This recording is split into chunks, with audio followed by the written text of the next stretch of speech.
All right, guys, here's some help for page 335. I'm going to assume you've already read question number 1. So the first piece of information that you have to know is what gamete types will be produced by a heterozygous green, and it doesn't say it, but it also is insinuating a heterozygous round. So what gamete types will be produced? It would be big G, little g, and big R, little r. Remember, those are heterozygous.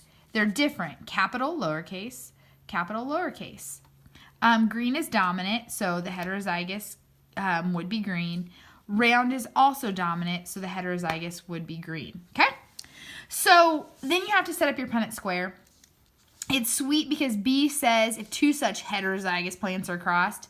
So you're using the same genotype for both parents. Awesome. So we only have to do this distribution once. So what alleles could the gametes possibly inherit? Well, let's find out. The first one could be big G, big R. Boom. The next one would be big G, little r. Right there. The next possibility would be little g, big R. And the last possibility would be little g, little r. Perfect. Then what I did was I just straight copied it for the other parent because it's the exact same genotype. Then you guys fill in the Punnett square. Here's the thing. You got to do the Punnett square, then go through and list the genotypes, okay? Count how many of those genotypes there are in the box.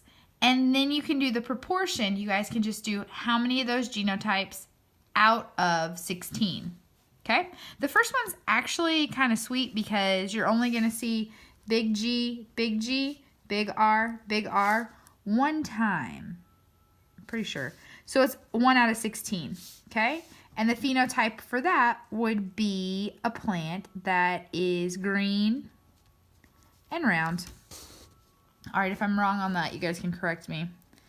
Anyway, I'm pretty sure that's only one. But the other ones, you'll want to get everything done first so you can go through and you won't have to relist genotypes.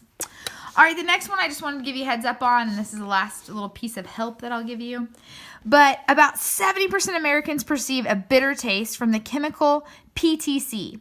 The ability to taste the chemical results from a dominant allele, and not being able to taste PTC is the result of having 2 recessive alleles. Albinism is a single locus trait with normal pigment being dominant and the lack of pigment being recessive, little a, little a.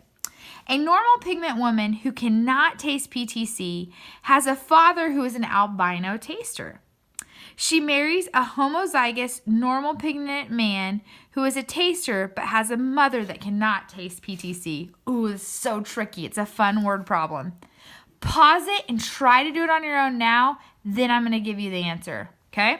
And then you're going to set the Punnett square all by yourself. All right, so if a normal pigment woman, that means she's either big A, or she's big A, little a. Cannot taste PTC. Oh, that's sweet. We already know that. She's little t. Has a father who is albino. So what we know about that is if her father is albino and she's normal pigment, there's a very good chance, actually there's only one chance of her genotype. So here's her pop. And even if her mom is like this, she is a heterozygote.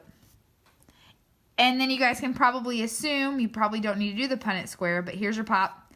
Even if her mom had 2 of the same dominant genes, she would still be a heterozygote. Okay? So she's little t, big A, little a. And she marries a normal pigment man, a homozygous. Okay, so we know that her husband is the same. He's big A. Man who is a taster but has a mother that cannot taste PTC. So same situation as over here with the pigment. If his mother is little t, and he can taste, his only option is to also be a heterozygote. Okay?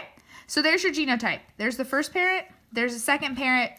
All right, on the next page, you guys will do that Punnett square. Use your distributive property, and I'll be proud of you.